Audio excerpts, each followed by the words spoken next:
सदगुरु प्यारियों साध संगत जी, आप सभी को प्रेम भरी राधा स्वामी जी। साध संगत जी, आज बाबा जी महाराज जी ने कहा कि अब यह दौर खत्म हो गया है। मैंने तो अपना सारा कुछ समेट लिया है, अब हजूर जाने। संगत जी, आज बाबा जी महाराज जी ने डेरा ब्यास में सवाल जवाब किए। संगत ने बहुत ही सुंदर सुंदर और प्यारे प्यारे सवाल बाबा जी महाराज जी से पूछे, जिनके जवाब बाबा जी महाराज जी ने बहुत ही प्रसन्नता से और बहुत सुंदर मुखाग्रविंद से दिए जी। आप भी पूरे वीडियो को ज़रूर सुनें और देखिए बाबा जी महाराज जी ने इशारों इशारों में आज क्या क्या समझाया। तो चलिए हम चलते हैं आगे। साध संगत जी, आज बाबा जी महाराज जी जब स्टेज पर आए उस समय सबसे पहले बहुत ही सुंदर शब्द पढ़ा जा रहा था। शब्द था, मेरे राम जी तू प्रभ अंतर्यामी। संगत जी, यह बहुत ही सुंदर शब्द डेरा ब्यास में बाबा जी के आवागमन पर बहुत ही सुंदर शब्द पढ़ा गया। इसके बाद शाही बुल्ले शाह जी का बहुत ही सुंदर शब्द पढ़ा गया। साध संगत जी, इसके बाद बाबा जी महाराज जी की दया मेहर से सवाल जवाब का सेशन शुरू हुआ, जिसमें से किसी भाई ने आज भजन सुमरन पर बहुत ही सुंदर सुंदर सवाल जवाब पूछे जी। आप भी इनका आनंद लीजिए। बाबा जी से किसी ने पूछा, बाबा जी मुझे बहुत डर लगता है, मैं कई बार इसके कारण परेशान भी हो जाता हूँ, आप मुझे कुछ समझाइश दीजिए, मैं क्या करूँ। तो बाबा जी ने समझाया, बेटा ये मालिक का सहारा लेकर हम आगे बढ़ेंगे तो सब कुछ ठीक हो जाएगा। तो उन्होंने कहा, बाबा जी मैं मालिक का सहारा लेकर किस तरह आगे बढ़ूं। तो बाबा जी ने समझाया कि बेटा अगर हम मालिक का सहारा लेंगे, उस पर विश्वास करेंगे तो इस डर को हम खत्म कर सकते हैं। बाबा जी ने आगे फरमाया कि देखो बेटा, मालिक कभी भी हमारा साथ नहीं छोड़ता। बाबा जी ने कहा, बेटा जब हम चाहत रखते हैं तो हम भटक जाते हैं और हम उस परमपिता परमात्मा, उस मालिक से कोसों दूर हो जाते हैं। बाबा जी ने कहा, देखो बच्चे माँ बाप से दूर हो जाते हैं, लेकिन माँ बाप कभी भी बच्चों से दूर नहीं होते, उनका साथ कभी नहीं छोड़ते। बाबा जी ने कहा, देखो बेटा यदि हम मालिक पर विश्वास रखेंगे, उस पर भरोसा रखेंगे तो मालिक हमारा साथ जरूर निभाएगा। हमारा इस दुनिया में मालिक के सिवा दूसरा कोई है नहीं, इसलिए मालिक पर विश्वास रखें, जरूर सब कुछ ठीक हो जाएगा। अगला सवाल किसी ने कहा, बाबा जी हम ब्यास में जब आ जाते हैं तो यहाँ आने के बाद अंदर से एक अलग सा माहौल बन जाता है, फिर यहाँ से घर वापस जाने का मन करता ही नहीं। हमारा दिल बिल्कुल भी यह गवाही देता ही नहीं कि अब डेरा ब्यास छोड़कर वापस घर को चले जाएं। ऐसा क्यों होता है। तो बाबा जी ने कहा, बेटा देखो मालिक ने हमें कोई जिम्मेवारी दे रखी है तो हमें उसे बड़े ही प्रेम प्यार से उस जिम्मेवारी को निभाना है और उसे पूरी भी करना है।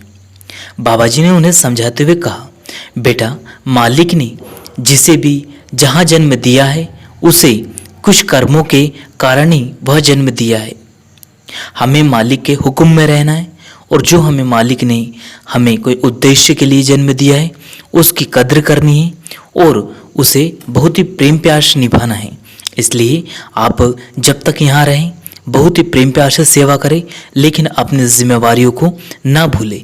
हमेशा याद रखें कि मालिक ने जिस उद्देश्य के लिए हमें भेजा है उनको हमें खुशी खुशी निभाना है और भजन सुमरन करके वापस उस मालिक से जा मिलना है। अगला सवाल किसी ने नामदान के बारे में पूछा। उन्होंने कहा कि बाबा जी मैं नामदान लेना चाहता हूँ, तो मुझे बाबा जी आप मार्गदर्शन करिए, क्या करना चाहिए कि मुझे नामदान मिल सके।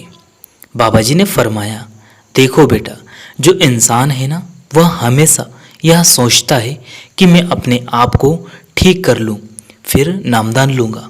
बाबा जी ने बहुत बढ़िया डॉक्टर का उदाहरण देकर समझाया, देखो बेटा जब कोई मरीज़ बीमार होता है तो वह क्या ठीक हो जाए उसके बाद सोचता है कि डॉक्टर के पास जाऊं।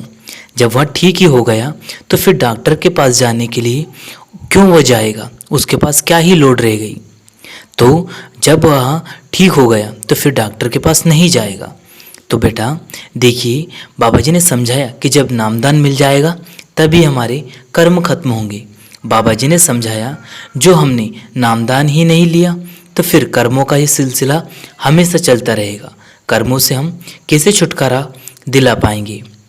बाबा जी ने आगे कहा जब हम नामदान लेंगे और भजन सिमरन करेंगे फिर जाकर निभा सकेंगे। फिर वह लड़का कहने लगा, बाबा जी मुझ पर दया मेहर करना, मुझे बख्श लेना, आप हमेशा मेरे साथ रहना। तो बाबा जी ने प्यारी सी छोटी सी मुस्कुराहट के साथ कहा, जी। अगला सवाल किसी ने कहा, बाबा जी मुझ पर दया करना और नामदान की बख्शिश जरूर से कर देना। यह कहते हुए भावुक हो गया। तो बाबा जी ने कहा, सब कुछ बाबा ही करेगा, आप कुछ नहीं करोगे। यह सुनकर पांडाल में बैठी संगत जोर जोर से हंसने लग जाती। बाबा जी आगे कहते हैं, हमें अपनी करनी का मिलेगा बेटा। जब हम नाम लेकर भजन सिमरन करेंगे तभी हमें सब मिलेगा। यहाँ हमें करनी नहीं करेंगे तो इसकी कैसे हमें वह मालिक बख्शिश करेगा। जब तक इसे हम करनी में नहीं लाएंगे तब तक हम इसकी कद्र नहीं कर पाएंगे। अगला सवाल किसी ने बाबा जी से पूछा, बाबा जी शिष्य को ऐसा क्या करना चाहिए कि वह गुरु की खुशी प्राप्त कर सके, कुछ बताइए। कोई ऐसा जरिया है जिससे हम गुरु को प्रसन्न कर सकते हैं। आगे उन भाई साहब ने एक और सवाल बाबा जी से कहा कि बाबा जी मन में सवाल जवाब बहुत उठते हैं, क्या करें।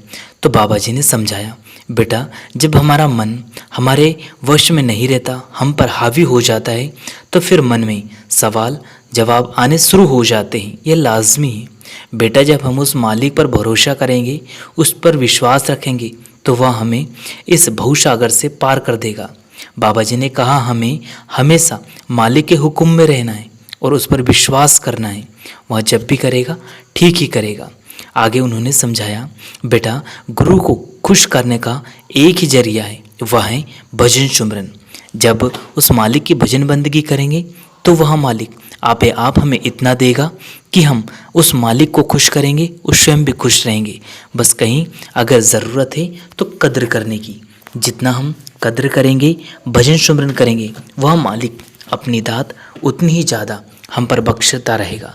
इसके बाद किसी ने अगला सवाल किया, बाबा जी आपका बहुत बहुत धन्यवाद जो आपने मुझे आज भजन सिमरन के समय दर्शन दिए। साथ संगत जी, तो बाबा जी ने कहा, देखो बेटा वह मालिक तो हर दिन दर्शन के लिए आता है, बस जो जागता है वह कर लेता है, बाकी सब तो सोए रहते हैं। संगत जी इसके बाद किसी ने अगला सवाल किया, बाबा जी आपका शुक्रिया जो आज मेरी पर्ची निकाल दी। आज मैंने सुबह से यही विनती करी थी कि मेरी सवाल जवाब के लिए पर्ची निकल जाए। तो बाबा जी ने कहा, बेटा हमें छोटी छोटी मांगे आगे नहीं रखनी है, हमें तो वह मांगना है जो उस मालिक को ज़रूर से ज़रूर अच्छा लगे। यानी कि हम उस मालिक से सिर्फ मालिक को मांगे, इन छोटी चीज़ों को मांगकर हमें हमारा दायरा छोटा नहीं करना। आप भजन सिमरन करें, मालिक जरूर बख्शिश करेंगे। तो संगत जी कुछ चुनिंदा सवाल जवाब थे जी जो डेरा ब्यास में संगत और बाबा जी महाराज जी के बीच हुए जी। आप जी को यह वीडियो कैसा लगा? अगर वीडियो अच्छा लगा हो तो लाइक करें, शेयर करें और कमेंट बॉक्स में राधा स्वामी लिखकर भजन सिमरन का सफ़र यूट्यूब चैनल को जरूर से सब्सक्राइब कर लें और बेल आइकन को ऑल पे प्रेस कर लें, जिससे कि आपको सबसे पहले ऐसे लेटेस्ट वीडियो मिल सके जी। हम फिर मिलेंगे आपसे किसी और वीडियो में, तब तक आप जी अपना और अपनों का ध्यान रखें। अगर वीडियो पसंद आया हो तो लाइक करें, शेयर करें, कमेंट बॉक्स में राधा स्वामी लिखकर अपने प्लेस यानी कि जगह का नाम भी ज़रूर लिखें जी। शुक्रिया, टेक केयर, धन्यवाद, राधा स्वामी जी।